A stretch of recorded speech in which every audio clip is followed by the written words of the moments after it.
muito bem-vindos a mais um VeraCast. Hoje tem um episódio especial sobre as dietas da moda. Vamos entender tudo sobre os perigos e a importância do acompanhamento médico no processo de perda de peso. Para me acompanhar hoje estão comigo Lígia Carlos, nutricionista. Bem-vinda mais uma vez ao VeraCast, Lígia. Obrigada pelo convite. É um prazer recebê-la aqui. E também a doutora Maria Beatriz de Sá Dias Machado, endocrinologista. Como vai, doutora? Tudo bem, obrigada pelo convite. Estreando aqui pela primeira vez. Espero que seja divertido e com bastante informação para o nosso público, né? A gente já comentou aqui em outros episódios do VeraCast sobre a obesidade, né? O sobrepeso são as principais doenças aí do século XXI, atingem mais de 2,5 bilhões de pessoas ao redor do mundo e a obesidade está diretamente associada a 1.600.000 mortes prematuras. Então a gente já começa hoje falando sobre o perigo do excesso de peso, né? Para dar início aqui, para dar um pontapé, quais são as principais doenças, doutoras, associadas ao excesso de peso? Bom, hoje a gente fala que a obesidade é uma doença do hipotálamo e do tecido adiposo, mas mais importante de entender é que é uma doença inflamatória. Então, o paciente com obesidade é um paciente que ele é inflamado, né? Dizendo de um jeito bem simples. Então, tudo que pode piorar com inflamação, pode piorar com obesidade. Não é uma coisa que as pessoas costumam associar, então, assim, a asma, doenças oncológicas, então isso também piora com obesidade. Mas as principais que todo mundo está acostumado a ouvir é hipertensão, diabetes, dislipidemia, doença arterial crônica, infarto precoce. Então, assim, a gente já tem as que todo mundo conhece, né? E qualquer doença que tenha um padrão inflamatório pode piorar com obesidade. E tratar a obesidade, por consequência, é tratar essas doenças também. E aí, Lígia, a perda de peso é necessária, né? É fundamental, Marcela, porque quando a gente fala de doenças crônicas, como a doutora mencionou, mas também traz para um outro cenário um pouco mais agudizado, um pouco mais grave, que é a prevenção dessas doenças, né? Por exemplo, falando de doenças oncológicas, essa perda, ela consegue reduzir em até 50% de alguns diagnósticos que são preveníveis, porque a obesidade acaba encabeçando o desencadear de doenças graves, como eu citei dos quadros oncológicos, e pode disseminar também outras consequências, como a doutora mencionou, ou vice-versa, como diabetes, hipertensão, painel lipídico. Então, o papel fundamental é a gente encabeçar aí essa questão da perda ponderal com qualidade, que é muito importante. Às vezes as pessoas se apegam muito a números, né? Mas mais do que o número, mais do que o IMC, é a composição que deve ser pautada nessa perda, principalmente de gorduras. Eu acho que o motivo da gente estar aqui hoje é justamente esse, né? Falar de uma perda de peso segura, gradativa, né? Porque hoje a gente vê muita coisa, principalmente na internet, nas redes sociais, associada a uma perda de peso rápida, algumas situações milagrosas, vamos dizer assim, né? Que são as dietas da moda. Você pode falar um pouquinho mais pra gente sobre o que são essas dietas, citar alguns exemplos? Claro. Quando a gente fala em dieta, a palavra dieta é reunião de alimentos, é conjunto de alimentos. E olhando isoladamente para isso, nós não devemos nos preocupar, porque é algo positivo. Agora, quando a gente fala dietas da moda, reunião de alimentos que são flutuantes, sazonais, de acordo com alguns interesses ou motivados por alguns influenciadores, artistas, isso deve gerar um alerta. Então, quando a gente pensa em dietas da moda, não deixa de ser um plano alimentar, mas que muitas vezes não é pautado em evidências, não é pautado em ciência, que é o que a gente deve realmente se ater. Isso é comprovado, isso é recomendado. Tem alguma sociedade que acaba chancelando, reconhecendo como uma prática sustentável, como uma prática realmente segura. Então, isso é um primeiro ponto de alerta. E segundo, que normalmente essas dietas, elas não nos educam, elas não nos ensinam, porque é por períodos limitados. Às vezes a gente inicia uma dieta da moda pensando num casamento, pensando naquela roupa que a gente tem que vestir no final de semana. Então, já começa por aí que não é um pensamento, seguro, nem sustentável e muito menos, que se perpetuará como uma rotina. E aí, nesse sentido, as dietas também acabam, da moda, sendo muito restritivas, pensando em restrição não somente de alimentos, mas principalmente de calorias, e aí começa a gerar, uma reação em cascata com essa questão da privação de alguns nutrientes, de alguns alimentos, que pode realmente ser um tiro no pé, porque a gente pode gerar até, né, algumas questões mais exacerbadas, como compulsões. Quer dizer, essas situações não têm nada a ver com o emagrecimento saudável, né, doutora? Imagina. Eu costumo falar para os meus pacientes, eu nem uso muito a palavra dieta, né? Eu falo assim, mudar sua relação com a comida, fazer uma reeducação alimentar. E quando você fala de uma dieta da moda, uma dieta que está prontinha, ela não vai respeitar o seu padrão alimentar, a sua rotina, a sua relação com a comida, né? Então, eu acho que, assim, uma coisa que tem hora para o dia para começar e acabar, não faz sentido nenhum quando a gente fala de uma doença crônica, que é a obesidade, que vai te acompanhar para o resto da vida. Assim, para o resto da vida, uma pessoa que teve um peso acima do esperado vai ter tendência a engordar e vai ter alteração hipotalâmica, que vai fazer ela ganhar mais peso. Então, não faz sentido nenhum, assim, no tratamento de uma doença crônica, você usar de um artifício que tem data para começar e data para acabar, né? Sim, isso não é saudável, isso não é rotina, né? Isso é modismo mesmo, como a gente diz. E não muda o desfecho da doença a longo prazo, assim, basicamente é isso. Não vai ter o resultado esperado, né? Quando a gente fala de dieta restritiva, por exemplo, ou que abusa demais de determinados alimentos, né? O que pode acontecer com o nosso corpo? Qual é o impacto exatamente? Então, assim, falando da parte endocrinológica, assim, de metabolismo, o nosso hipotálamo, ele vai sempre defender o nosso peso máximo da vida. Então, isso eu explico sempre na primeira consulta. Isso é um conceito que a gente chama de setup hipotalâmico. E quando a gente faz uma dieta muito restritiva, o nosso hipotálamo interpreta isso como uma situação, assim, de guerra. É um porque caos, né? é uma glândula extremamente primitiva, assim, não evoluiu muito. Então, quando a gente volta a comer depois de uma dieta restritiva demais, ele vai querer que a gente recupere todo aquele peso perdido. Então, volte para o setup hipotalâmico que já tinha sido estabelecido. Normalmente, numa dieta muito restritiva, você perde muita massa muscular e depois você recupera tudo em gordura. Se você for falar de um ponto de vista mais técnico, assim, mais agudo, deficiência de nutrientes, a gente pode ter deficiência de alguns eletrólitos e pode causar até convulsão, coisas mais graves, perda de massa magra, desnutrição, que, assim, é importante a gente diferenciar obesidade de um paciente bem nutrido, né? Acho que você vai saber até complementar mais sobre isso, mas, assim, uma pessoa que está fazendo uma dieta que é muito restritiva, provavelmente ela não está atingindo os níveis de nutrientes, de proteína, de tudo que ela precisa. Então, eu diria que, assim, do ponto de vista endocrinológico, essa parte de bagunçar mais ainda o hipotálamo e o metabolismo, que já está bem bagunçado, em longo prazo, piorar mais ainda o seu setup hipotalâmico e, lógico, a desnutrição, a perda de massa magra, essa questão aí de não suprir tudo que você precisa. Que é o contrário da saúde, né? A gente vê as pessoas fazendo restrições alimentares muito rigorosas e aí abusa da suplementação, por exemplo, né? Também é uma bomba para o corpo, né? Sim, porque as pessoas entendem que seria um mecanismo, né, de compensação. Mas compensar o quê se a gente não tiver realmente um acompanhamento de perto para entender qual foi a perda? Porque, como a doutora mencionou, normalmente quando a gente faz uma dieta da moda, a gente não tem acompanhamento, porque na maioria das vezes não é aprovado, não é, né, chancelado por um profissional da saúde, né? E aí o que acontece? Nessa perda ponderal, as pessoas confundem a perda do peso com desnutrição. Então, quando nós perdemos peso de modo gerenciado, de modo adequado, né, focado em gordura, nós estamos emagrecendo. Quando nós perdemos peso voltado à muscularidade, voltado a percentual de massa muscular, nós estamos desnutrindo.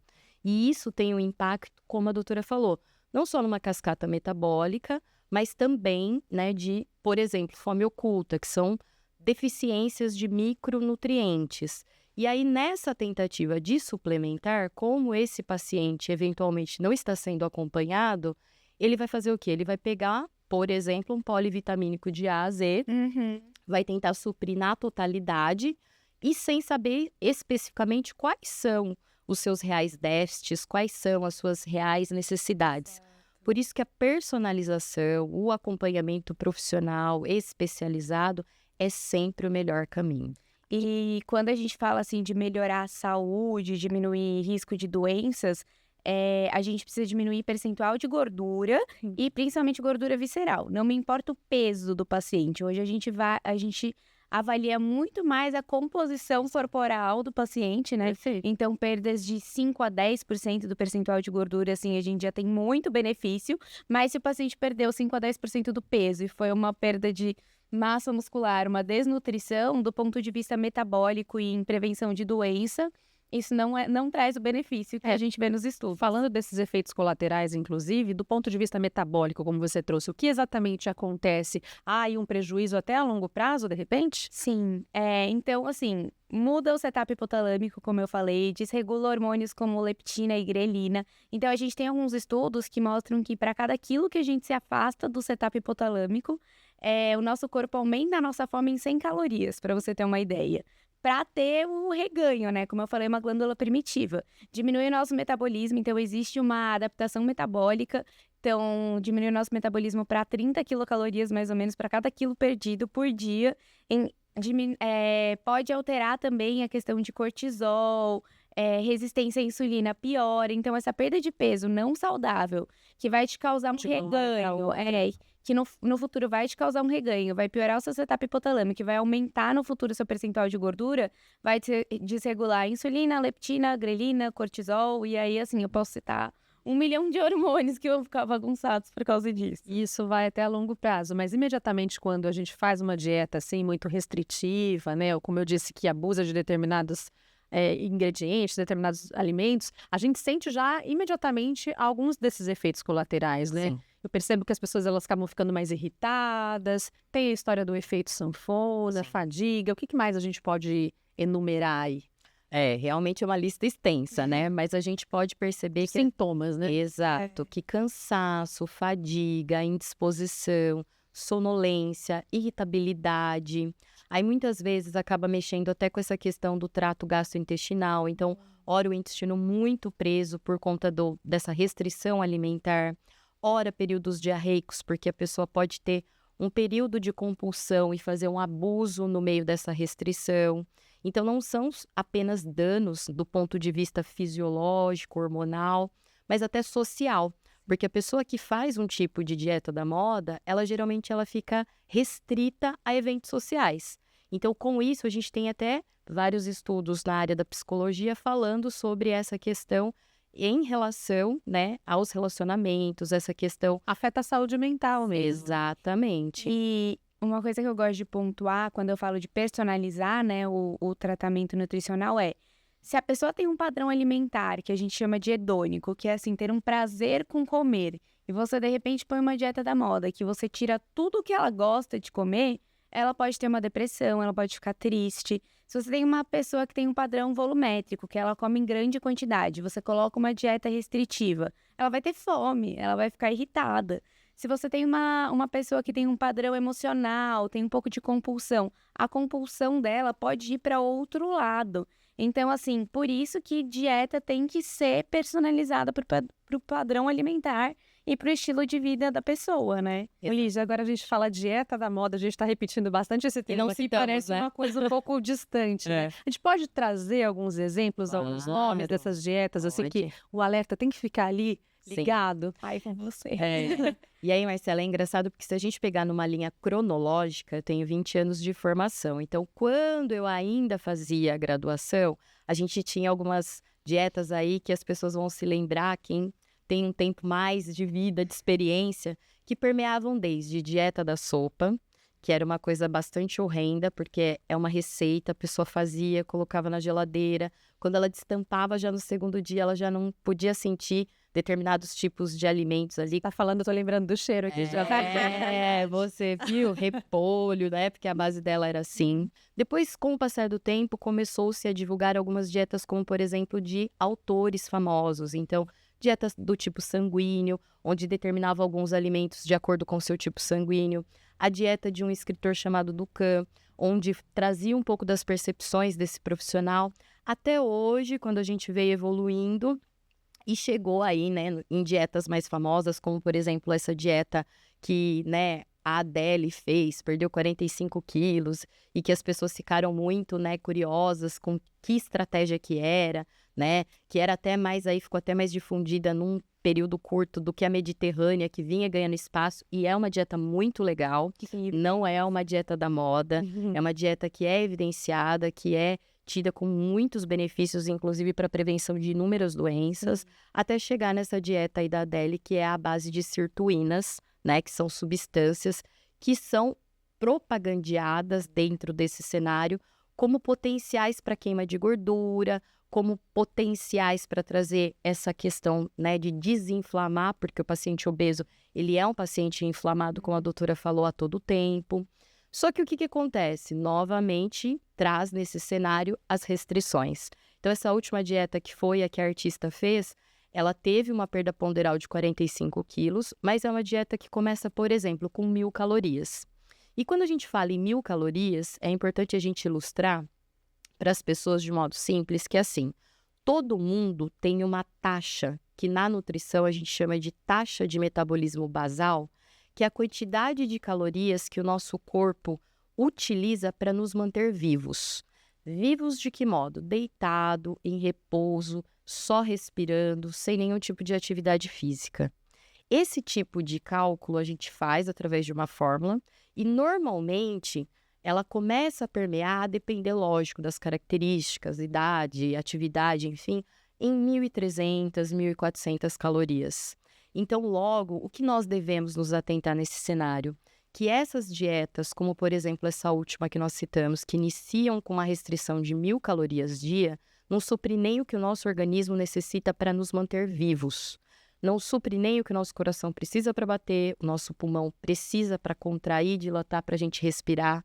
Então, são... Quanto mais sair para trabalhar, sair para o mundo aí, né, para viver. Exato, para as atividades do dia a dia. Então, são dietas que não suprem nem o que é seguro para a gente viver. Então, tem que ser realmente um estado de alerta, porque não é aconselhável serem feitos. E é aquilo, né? Quanto maior o paciente, quanto mais pesado, maior vai ser a taxa metabólica basal. Então, não tem como você dar uma dieta de 1.000 calorias para alguém que pesa 150, assim, é insustentável. E eu costumo falar para os pacientes duas coisas, né? Primeiro, eu explico esse mecanismo hipotalâmico na primeira consulta e eu falo, olha, seu tratamento anti-obesidade não é para ser sofrimento. Exato. Não é para você sofrer. Como que você vai dar uma dieta de 1.000, que seja 1.500 calorias para alguém que pesa 150 quilos? Esse é o problema da rede social, muitas vezes, a gente olhar essa fórmula, essa receita que seria comum a todos, né? Para o paciente que deve ter um gasto calórico, para o outro paciente que pesa um determinado, né?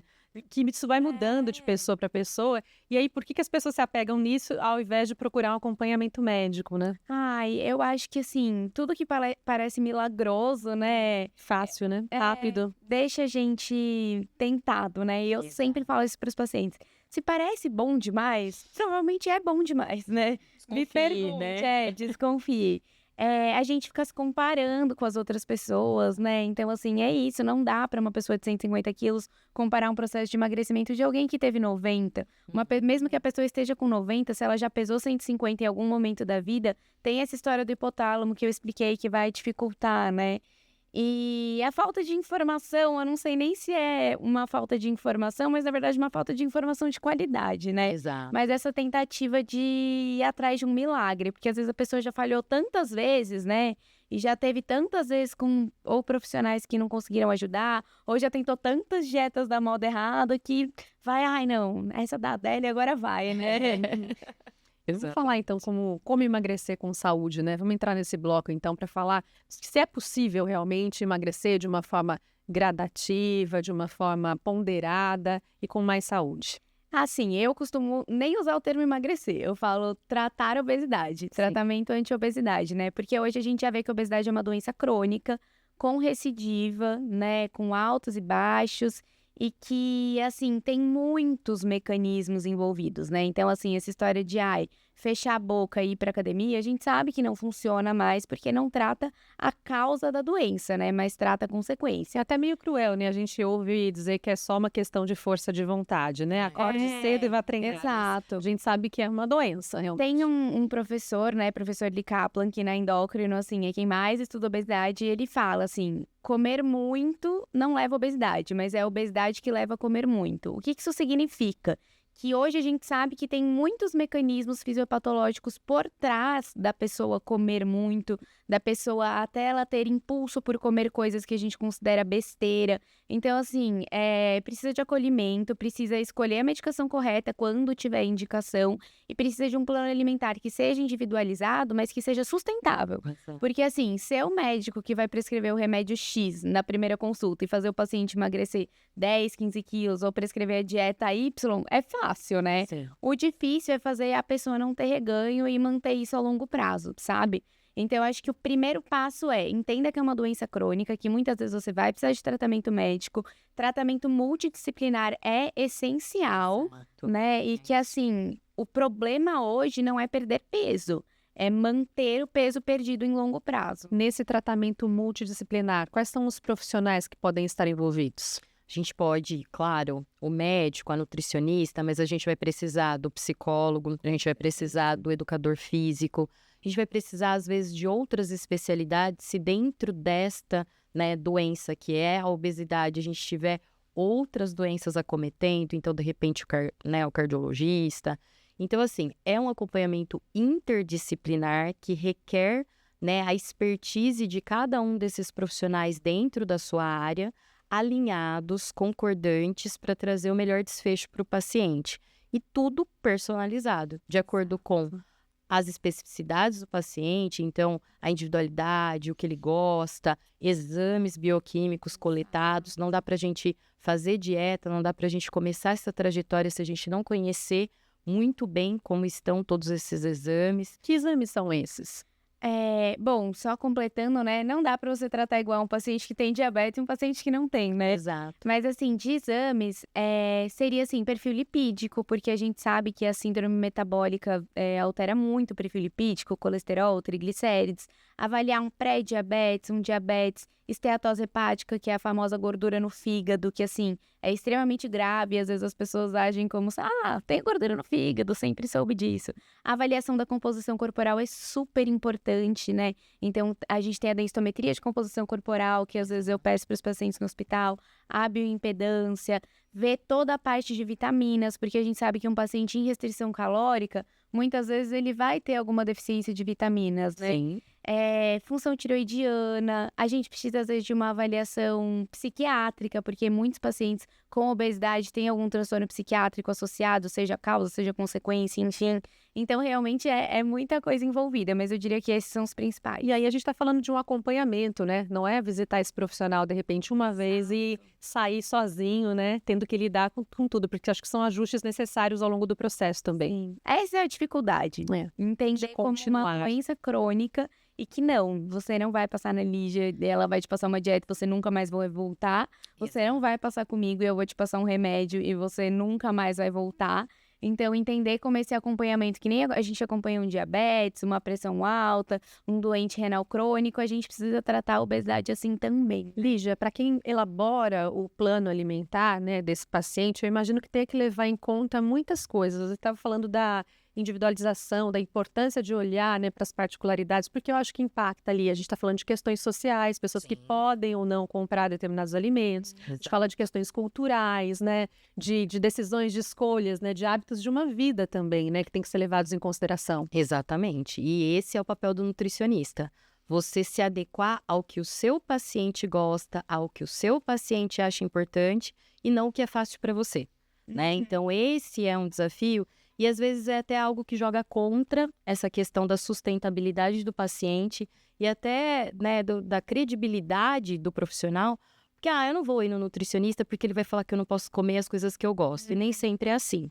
É fato que a gente vai usar de diversas estratégias nutricionais e que a gente pode associar algumas para poder potencializar a perda, desde que o paciente tenha, né, seja concordante diante disso. Mas é muito importante que dentro ali do que a gente chama, né, de leis da nutrição, a gente não só harmonize, não só balanceie, né, tecnicamente em macro e micronutrientes, mas respeite o que o paciente realmente gosta.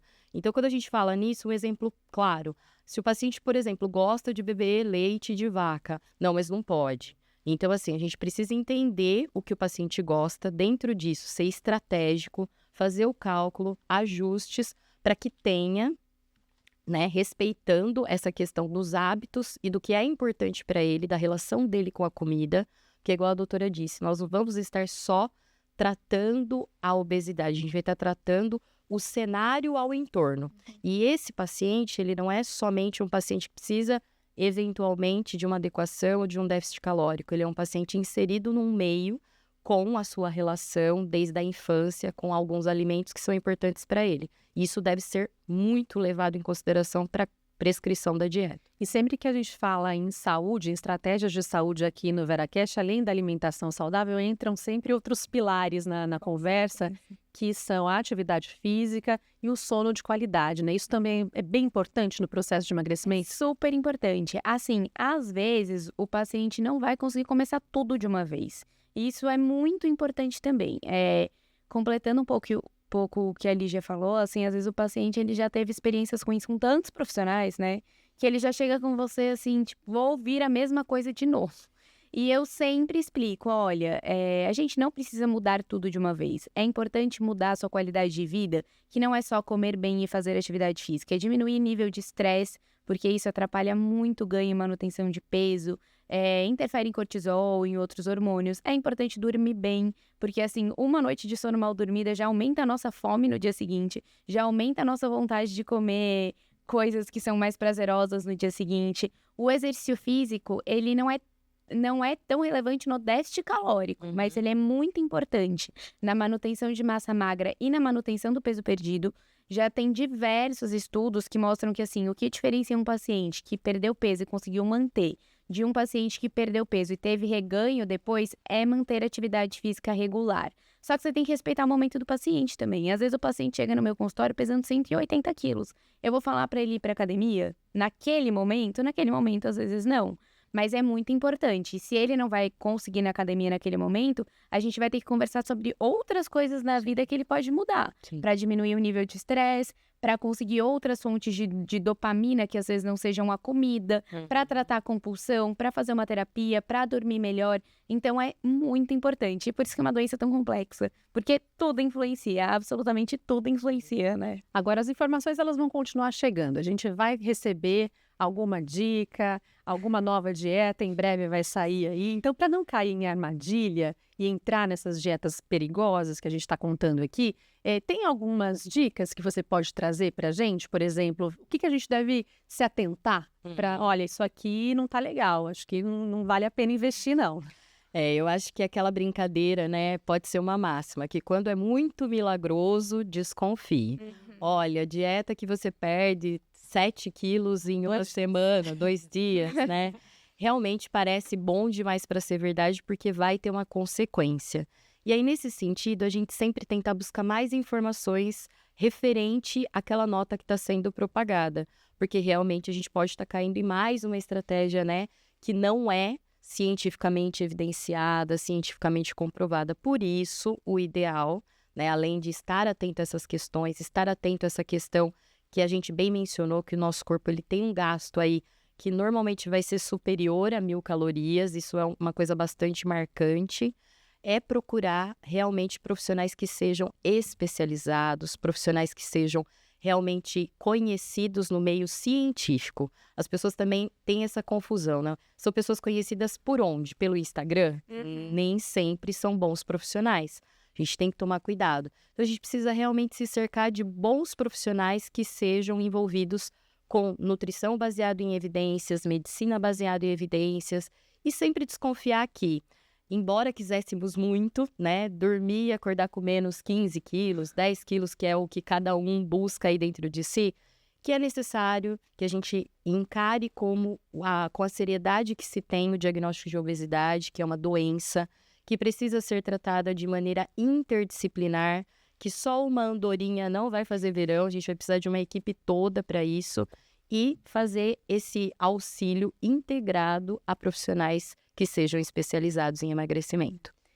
Eu sempre falo para os meus pacientes assim, desconfie de dietas que tiram alguma coisa específica aleatoriamente, sem explicação. Tipo, nessa dieta aqui você não pode comer glúten e assim, sem uma explicação clara. Nessa dieta você não vai poder comer vegetais verdes. Sabe umas coisas assim? Isso para mim é uma dica de fuja. E procurar coisas que são baseadas em evidências, né? Então, é difícil, mas eu, por exemplo, na minha consulta, eu indico, siga esse nutricionista que eu confio, veja se é baseado em evidência aquilo que você tá vendo. Às vezes é difícil para o leigo você falar baseado em evidência, mas assim, converse com um médico de confiança. Você tem que ter um médico de confiança, um nutricionista de confiança para pelo menos te falar, isso aqui faz sentido, né? Mas assim, coisas que parecem milagrosas e que tiram alimentos aleatoriamente, né? Uma coisa muito específica, Exato. eu acho que é sinal de perigo. A gente já sai daqui hoje com uma série de dicas e só para encerrar, eu queria que vocês deixassem até uma mensagem de encorajamento para aquelas pessoas que estão com dificuldade de perder peso. Olha, hoje em dia a minha maior mensagem, né, para os pacientes é: vocês não estão sozinhos. Eu mesma, como endócrino, já vivi várias variações de peso. Não é culpa de ninguém estar acima do peso. A gente tem explicações hoje em dia, como a gente tem para qualquer outra doença crônica. É uma doença muito estigmatizada e que, infelizmente, a obesidade é uma coisa que tá em você, né? As pessoas veem. É um tratamento crônico, então quando você começa a tratar, você tem que entender que é uma coisa que vai te acompanhar para o resto da vida, mas que tem tratamento. E a coisa mais importante de todas, tratamento de obesidade não tem que ser sofrimento. Então, independente de você estar usando medicamento ou não, eu gosto que os pacientes saiam da primeira consulta com essas duas mensagens. Primeira, não é culpa sua, então desculpabilizar. E a segunda mensagem não é para ser sofrimento. Qualquer efeito colateral que você venha a ter, qualquer coisa na sua dieta que esteja sendo horrível para você, a gente tem meios para contornar. Então, assim, não precisa ser uma coisa assim Tão difícil. tão sofrida, exato. E aí, Lígia, o que você pode dizer para essas pessoas? Não deixem de acreditar na nutrição. Se você teve uma má experiência com algum profissional, troque de profissional. Como a doutora disse, nós estamos aqui para te acolher, para te ajudar, não para te julgar. A obesidade é uma doença, como ela disse, não é culpa sua. Tem muitas estratégias que são personalizadas, que a gente consegue encaixar na sua rotina, que a gente consegue fazer com que você se sustente dentro desse novo hábito, que você se redescubra com novos sabores, com novas estratégias. Então, assim, procure os profissionais especializados e se eventualmente, como ela disse, for sofrido, troque de profissional, Exato. que a gente vai encontrar uma pessoa que te entenda realmente. Eu sempre falo, se você foi no seu médico ou no nutricionista com medo de chegar na consulta, se você tem medo de ir no seu endócrino, se você tem medo de ir no seu nutri, troque de profissional, porque não é para ser assim. A gente precisa ter uma relação de confiança com o profissional e mais do que de confiança, de bem-estar, né? De modo que seja prazeroso. Então, às vezes o paciente volta, ele fala para mim, olha, não atingimos a nossa meta, mas eu voltei porque eu queria te contar como que foi esse processo, por que não deu certo. Então, isso realmente é muito significativo nessa jornada do tratamento. E esse acompanhamento, até falando agora das outras pessoas envolvidas, né, da rede de apoio, porque a gente vive, precisa do social, né, e às vezes é uma jornada muito solitária, né? Às vezes um companheiro, uma companheira que não colabora, um pai, uma mãe, o filho, os amigos que estão sempre chamando ali para comer, beber. Então, acho que também precisa, quando a gente está num processo como esse, de um acolhimento como um todo, né? Sim, da comunidade. Muito obrigada, viu, doutora, pela presença aqui no VeraCast. Obrigada a você. Lígia, foi um prazer recebê-la mais uma vez. Prazer foi meu. Obrigada, meninas. Até mais. E se você gostou do episódio de hoje, eu convido a curtir, comentar e também compartilhar. Esse aqui é o VeraCast, o podcast do Veracruz, que toda semana traz para você conteúdo sobre saúde e bem-estar. Até a próxima!